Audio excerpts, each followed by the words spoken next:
Emily hadn't spoken aloud in days.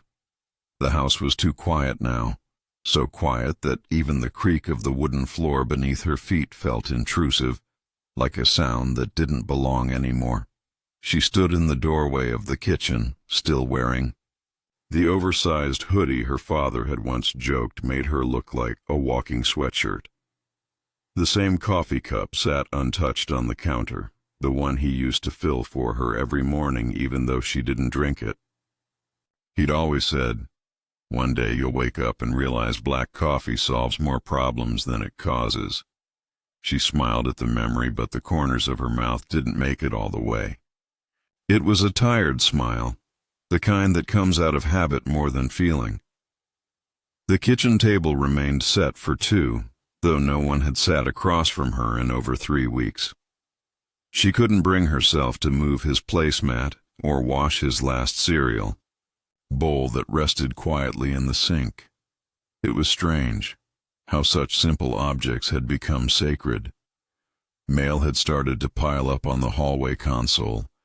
Insurance letters, electricity bills, some cards she hadn't opened. She couldn't look at them. Her name was on everything now. No Emily and Dad, just Emily Whitaker. The singularity of it felt unbearable. Every night she gravitated toward his chair in the living room. It was this old, faded recliner that he refused to throw out because, as he used to say, it fits my body like it's been listening to me all these years. She'd curl into it the way she used to curl into his shoulder as a child, knees tucked, arms crossed, staring at nothing. Sometimes she tried to imagine what he'd say to her if he walked in the room right now. She kept the television off. Even music felt like too much. The silence was the only thing that matched the stillness inside her. It wasn't peaceful. It was hollow. She walked upstairs just to walk back down again. Sleep didn't come easily. When it did, it was shallow and cluttered with dreams she couldn't remember. The mornings didn't feel different from the nights, just hours passing, filled with a kind of dull ache she couldn't name. Sometimes she stood by the front window and watched the neighbor's dog bark at passing cars. She didn't know the neighbor's name. Her father had, of course. He knew everyone on the block. He'd wave with a wide, open-palmed hand and always shout the name of their dog first before he even said hello to the owner. That was just the kind of man he was, warm, grounded, effortlessly good. Now even the dog didn't bark as much. She walked back to the living room and lowered herself into his recliner again. The fabric smelled faintly of pine and aftershave. "We're only two in the world," she whispered to the silence, her voice cracking as it escaped her. "Now I am just one." And in that moment, the house didn't just feel empty. It felt like it had stopped breathing. The smell of motor oil still lingered faintly in the garage, even though the car had been untouched for weeks. Emily stood beside the old Buick her father had spent hours tinkering with, his tools still scattered across the workbench like he'd just stepped away for a minute. She reached out and touched a wrench, her fingers curling around its cold metal grip.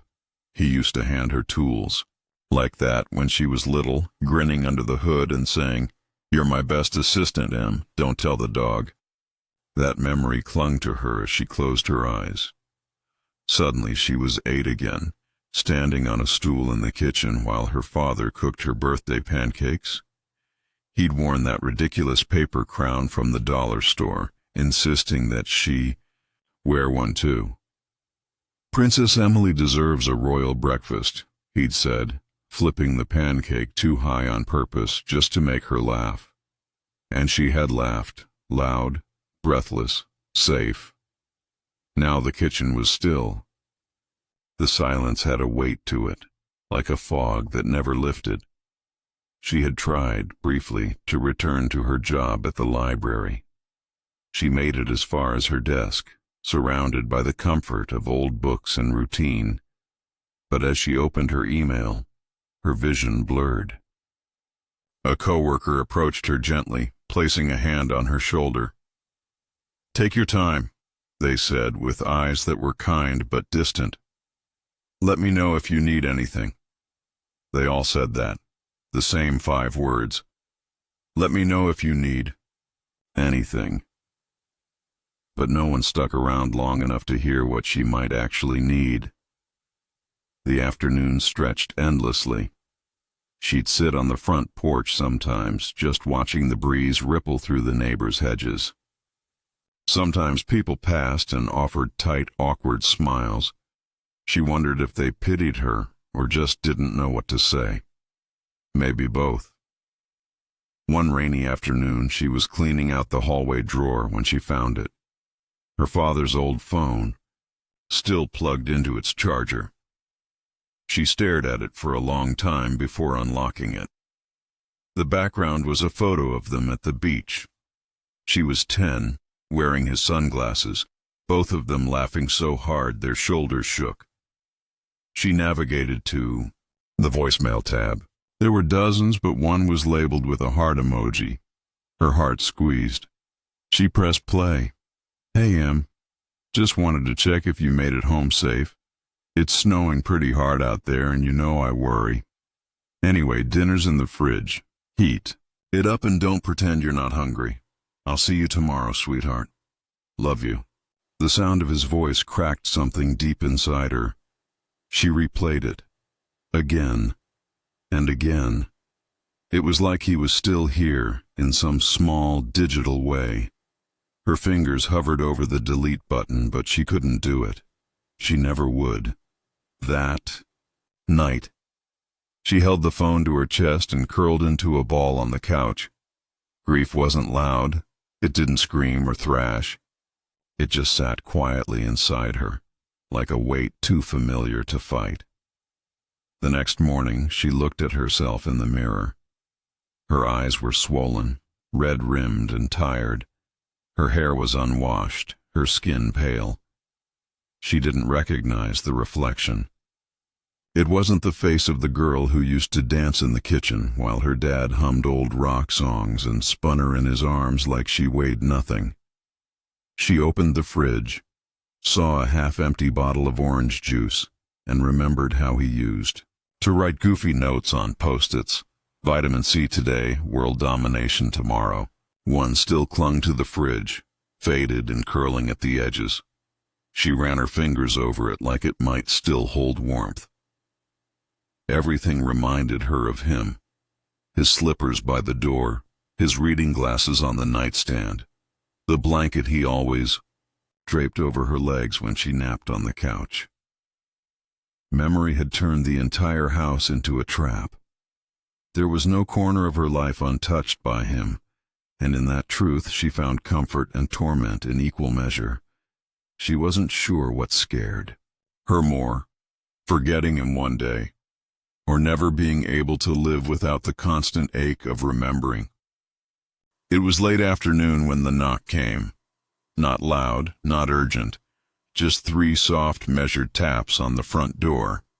Emily barely reacted at first. The sound felt like an echo, something distant and unimportant. But it came again, gentle yet insistent, pulling her from the cocoon of her silence.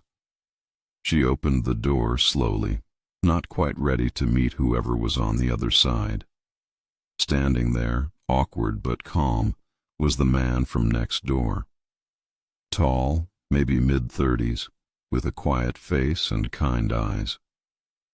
She remembered seeing him now and then, mowing his lawn, walking his dog, carrying groceries with earbuds in. They had never exchanged more than a polite wave. He held a plastic container wrapped in a kitchen towel. "Hi," he said, voice low and careful. I'm Daniel. I live just across the street." He shifted slightly, as if unsure whether to step closer or further away. "I saw the ambulance that night," he added, more softly now. "I've been thinking of you." Emily blinked. She opened her mouth to say something, anything, but the words didn't come. I made some soup, he continued, holding out the container. It's chicken and rice. Nothing fancy, just warm. She looked down at it, then back up at him, her lips tightening. I'm fine, she said, almost automatically. Her voice was flat, rehearsed from too many well-meaning conversations she didn't want to have. Daniel didn't take it back. He just gave a small nod, then carefully placed the towel-wrapped soup on the porch railing beside her. Okay, he said gently, in case you change your mind.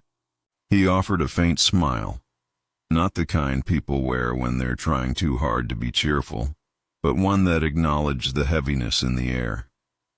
Then he turned and walked back down the steps without another word. Emily stood in the doorway long after he was gone, arms folded over her chest. She stared at the container of soup, half annoyed by its presence, half somehow comforted by it. She didn't want kindness. Kindness hurt more than silence, but she didn't throw it out. She left it on the counter and ignored it for hours. Then, sometime around midnight, when the weight of the night became too much again and the tears started to press behind her eyes, she peeled back the lid. The scent rose immediately. Her father used to make soup like this when she was sick. Something about the steam, the warmth of it in her hands, made her sit down without thinking. She didn't cry when she took the first bite, but it was the first thing she had tasted in days that didn't feel empty. The next morning, Emily opened the door without needing to be told there was someone on the other side. Somehow she had sensed it, maybe the gentle shuffle of footsteps or the slight change in the air. And there he was again, Daniel, standing with a small paper bag in one hand and that same quiet expression. Morning, he said, lifting the bag slightly. Figured soup goes better with bread. She hesitated only a second before stepping aside. Thanks, she said, softer than before, letting him place the bag on the kitchen counter. He didn't stay long. Just looked around the house with respectful eyes and gave a small nod. I'll get out of your way. I just wanted you to know someone's still thinking of you. That was all. No questions. No awkward silence to fill. Just a presence, then a door quietly shutting behind him. 2 days later, he came by again. Not with food this time, but a small toolkit in hand. You've, got a drip in your kitchen sink, he said, glancing toward the house. I heard it when I dropped off the bread. I've been meaning to fix it, she said quickly, embarrassed. Mind if I take a look? No pressure, just something to do with my hands. She stepped aside. Knock yourself out. He worked.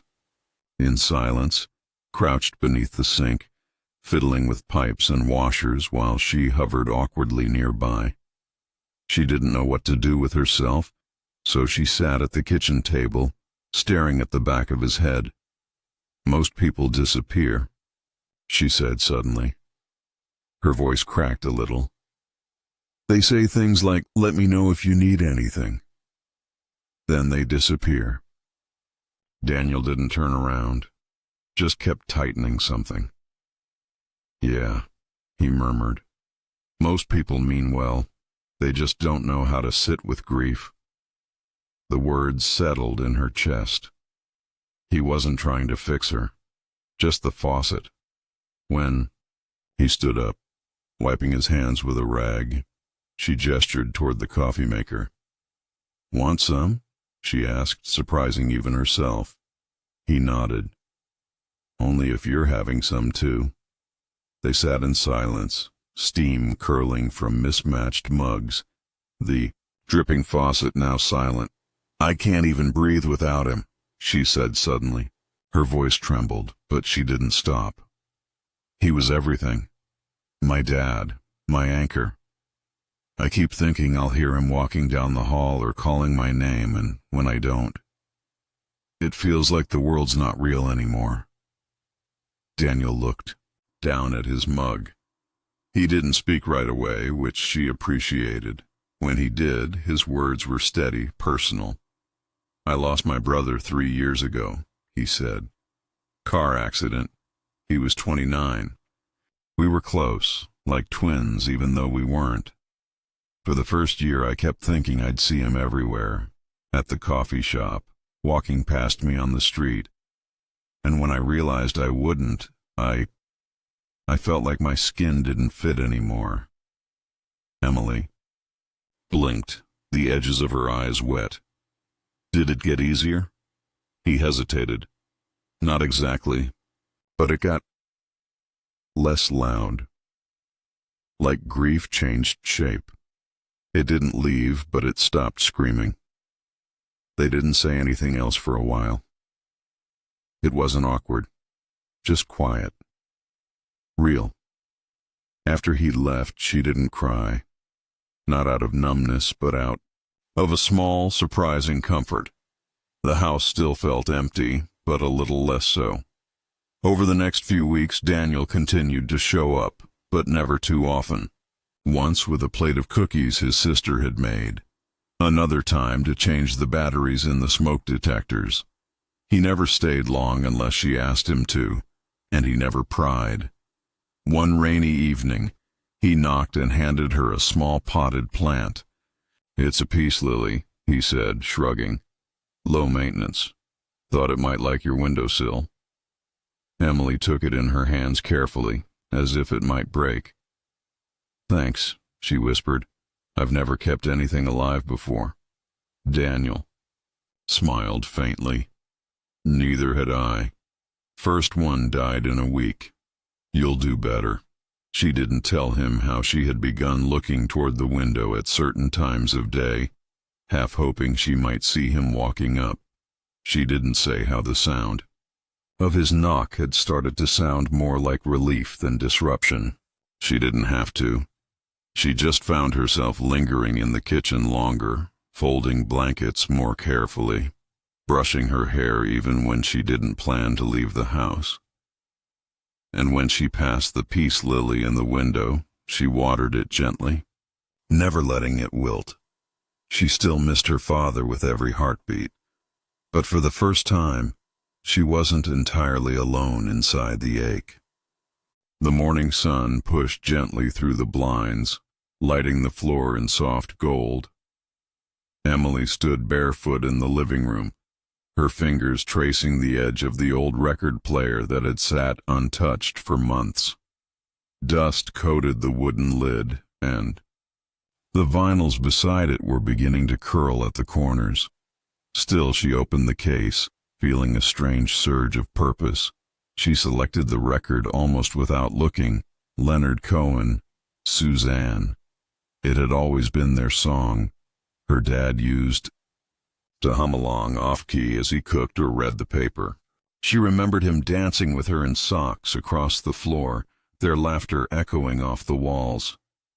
The record spun slowly, the soft crackle rising before the first chords, and then the voice, deep, steady, filled with memory. It slipped through, the air like smoke. Emily sat cross-legged on the rug, her eyes closed, letting it wrap around her like a familiar blanket. For the first time in a long while, the music didn't make her cry. It made her remember.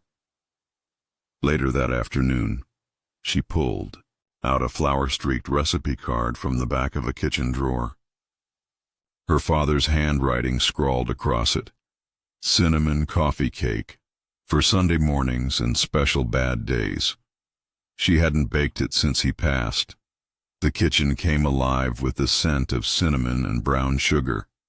As the timer ticked down, she found herself smiling, not the kind that hurt, but the kind that stretched slowly, gently, like waking from a long sleep. When the cake had cooled, she cut a generous slice, wrapped it carefully in foil, and walked next door. Daniel answered with a raised brow, still wearing his paint-splattered t-shirt from a project in his garage. "Peace offering," she said. Holding out the plate, he took it with a grin. "For what?" "For not accepting soup the first time, and for being human again." He stepped aside, letting her in. They ate it on his porch, their legs stretched out on the wooden steps. Bees buzzed lazily nearby. The cake crumbled warmly between their fingers. "You're a good cook," he said. "I had a good teacher." The next morning it was Daniel who knocked. "Coffee's on," he said, holding up two mismatched mugs. "Sit with me."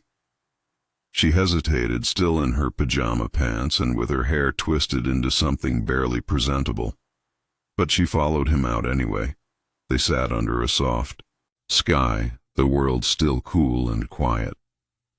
Birds fluttered in the hedges, and his old Labrador snored under the bench. Somewhere between sips he told a dumb joke about squirrels and power lines, and she laughed, really laughed, the sound bubbling up so unexpectedly that it surprised them both. It was a small thing, but the air felt lighter afterward. Days passed, like that, some heavy, some light. And then, one late afternoon, Emily found herself driving without fully deciding where to go. She ended up at the cemetery, parked beneath the old oak tree that shaded her father's grave. The grass had grown, soft around the edges of the headstone. She knelt and traced the letters of his name. "I played Leonard Cohen this week," she whispered, "and I didn't cry. Just remembered." Her voice shook slightly. "I baked your cake too. Gave some to the neighbor. You'd like him. He listens more than he talks."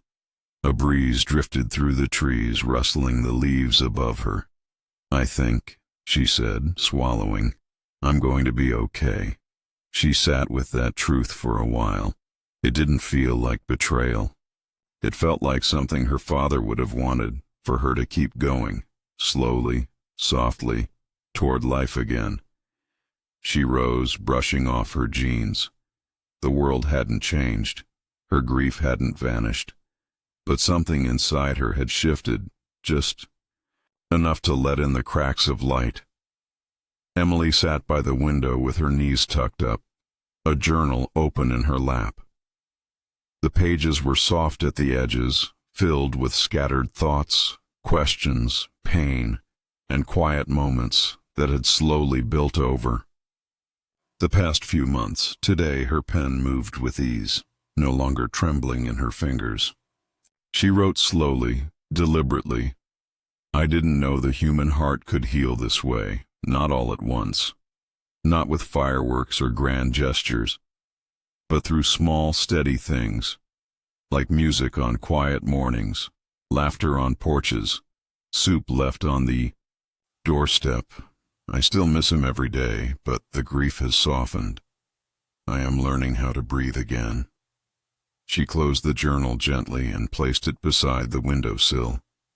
The peace lily Daniel had given her sat just to the right, its leaves stretched confidently toward the sun. It had bloomed a single white flower last week.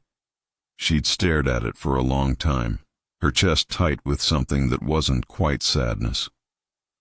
A few minutes later she heard a soft knock. No surprise this time. She almost expected it. Daniel stood at the door with his usual half-smile and a baseball cap in his hand. "You up for a walk?" She nodded, grabbing her sweater from the hook and slipping on her shoes. They walked the same path they'd taken a few times before, past the yellowing trees and into the small nature trail behind the neighborhood. The late afternoon sun filtered through the branches like golden lace. They didn't talk much. They didn't need to. There was something powerful in the shared silence between them, a comfort in knowing they didn't have to fill every moment with words. As they reached a small clearing, Emily slowed her steps. Her fingers brushed against Daniel's, lingering there for a moment. He looked down, surprised, but didn't say anything. So she did it, softly, without thinking too hard. She slipped her hand into his. He looked at her then, fully. Not questioning, not pushing, just present. He didn't let go. They continued walking like that, their hands gently locked, their steps in quiet rhythm. Emily's thoughts drifted, back to hospital nights, to the stillness of a house too quiet, to the ache that once filled her every breath. But now those memories sat beside something else. Daniel's steady presence. The soup, the coffee, the shared silence, the day she laughed again, the peace lily blooming by the window.